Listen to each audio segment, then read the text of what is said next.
All right, so what happens when there is an injury? So first of all, what is noticed is vascular constriction. So as an early response to injury, we see that the vasoconstrictors from proximal nerve endings and neurogenic responses are noted. So what these cause is they cause muscles to uh, they cause the muscles to contract. And when the muscles contract, you find that there is constriction of the vessels. All right? So if this was the muscle around, okay, the vessel, once it contracts, then what's going to happen is you're going to have a smaller lumen, a constricted lumen.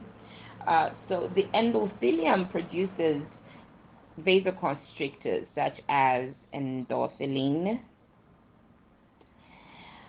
That also works on the smooth muscle. So when there's injury, first of all, you have the vasoconstrictors from the nerves that are nearby, nerve endings that are close by. So this is known as a neurogenic response.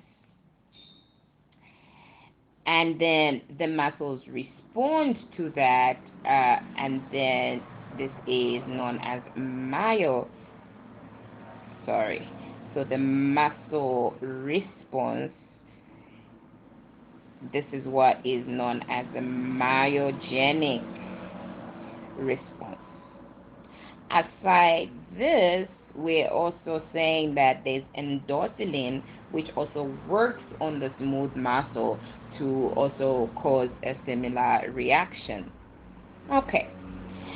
Secondly, we are now talking about the formation of the platelet plaque. This can also be known as the primary hemostatic plaque.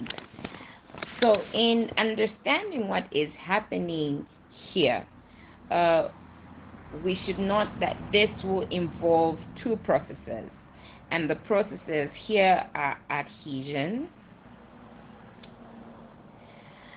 as well as aggregation.